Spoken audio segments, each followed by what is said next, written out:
Ano? Ano ibig niyo sabihin? Sa tingin ko, hindi pa tapos ang dilubyo niyo.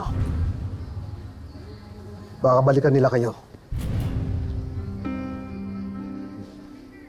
Nakahanap po kami ng safe house para sa inyong lahat. Bantay sarado. May mga gwardya. May CCTV.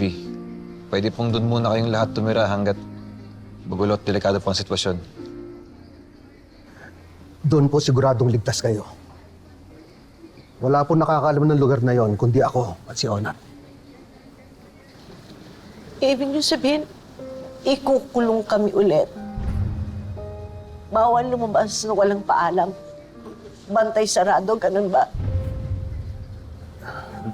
Ganun nga po. Sa ngayon. Sana maintindihan niyo po. Ayoko, Chief. Hindi ako papayag na magpakulong ulit. Para po sa kaligtasan yung lahat yan, Nay Alma. Malaking taong tumira sa inyo. Inilalayo na namin kayo sa kapahamakan dahil nasa posisyon sila. Kaligtasan? Kaligtasan na sinasabi mo? Iyan din ang sinabi sa amin noon nung pinatara kami doon sa lumang bahay ni Mayor. Pero ano nangyari?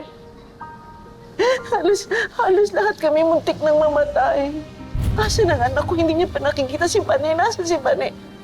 Pagkatapos gusto niya kami magtiwala niya sa sinasabi niyong kaligtasan. Magtiwala lang po kayo, Nay Alma. Hindi ko kaya. Pasensya na po. Pasensya na, On, at pasensya na, Chief. Pero hahanapin ko ang anak ko. Sana maintindihan niyo. Hindi niyo na po ako mapipigilan.